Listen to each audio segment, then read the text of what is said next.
नमस्कार, मैं Deepika Singh NGP live news में आप सबका स्वागत करती हूँ। चलिए अब नज़र डालते हैं आज की प्रमुख खबरों पर।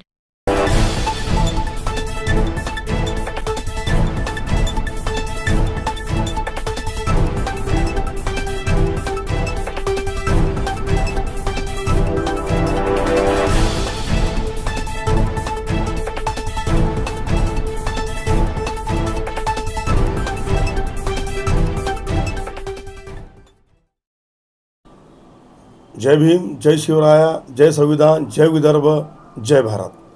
मैं सबसे पहले विश्व के विश्वविख्यात तथागत भगवान बुद्ध को नमन करते हुए और विश्व के महान शूरवीर योद्धा,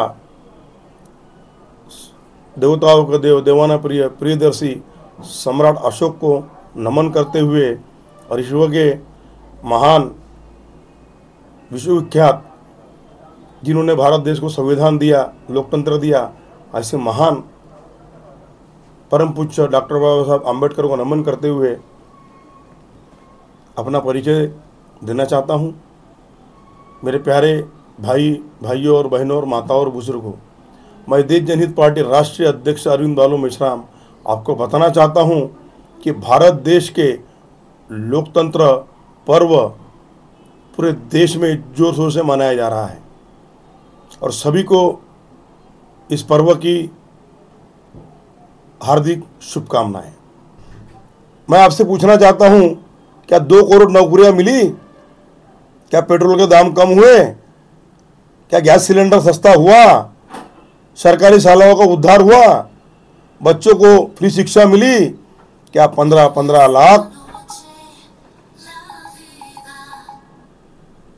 क्या 15-15 लाख बैंक खाते में पहुंचे? क्या विदर्भ अलग हुआ? क्या हलवा समाज का मुद्दा हल हुआ? क्या ओबीसी की जनगणना हुई? क्या मराठाओं को आरक्षण मिला? क्या इस देश का मुसलमान भाई, मुस्लिम परिवार अपने आप को सुरक्षित महसूस कर रहा है? पूरे देश में मुस्लिम भाई के, मुस्लिम परिवार के धर्मस्थलों पर लगातार हमले हो रहे हैं। क्या भारत के किसानों की आत्महत्या रुकी? क्या किसानों के अनाज का दाम 2 गुना हुआ? उनको क्या भाव मिला? क्या किसानों का कर्जा माफ हुआ? क्या बेरोजगारियों को नौकरियां मिली? 200 यूनिट बिजली माफ हुई? नहीं।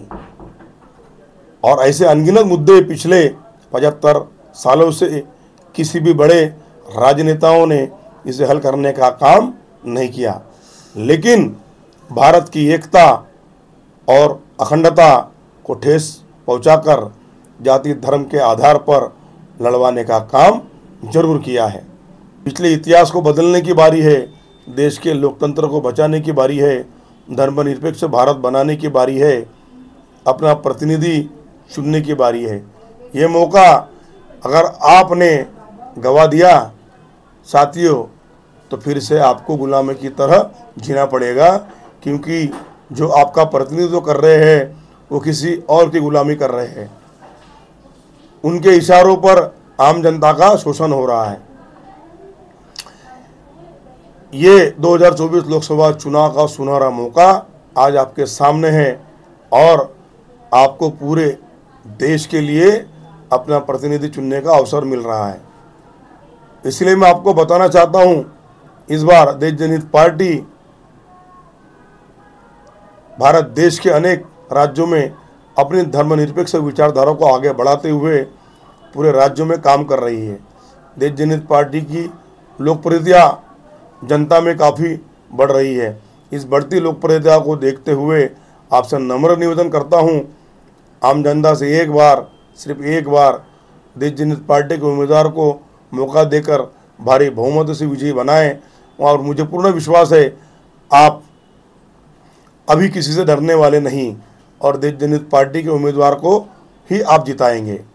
देश जनहित पार्टी का उम्मीदवार चुनाव जीतने पर मैं आपसे वादा करता हूं और वचन देता हूं, हम खासदार बनने के बाद आपको हमारे पास आने की ज़रूरत नहीं पड़ेगी, बल्कि हमारे खासदार आपके पास आएंगे और आपकी हर समस्या का समाधान करेंगे, समस्या कोई भी हो, हम हमेशा जनता के साथ खड़े रहकर आपके विकास के लिए काम करेंगे, ऐसा वचन हम जनता को देते हैं। ये घोषणा पत्र के माध्यम से मैं भारत के सभी जनमानस से विनती करता हूं कि अगर आपके पास इसकी PDF आई हो, एक बार अवश्य पढ़ें और पढ़कर देश जनहित पार्टी को जिताने का मतदान कर पूरे परिसर में हर जनमानस तक इस घोषणा पत्र को पहुँचाएँ और इसको ध्यान से पढ़ें। पढ़ने के बाद देश जनहित पार्टी के उम्मीदवार को वोट देकर भारी बहुमत से विजयी बनाएं, ऐसा मैं सबसे आह्वान करता हूं, आम जनता से अपील करता हूं। धन्यवाद। तो ये थी अब तक की प्रमुख खबरें। आप हमारे साथ ऐसे ही बने रहिए और देखते रहिए NGP लाइव न्यूज़।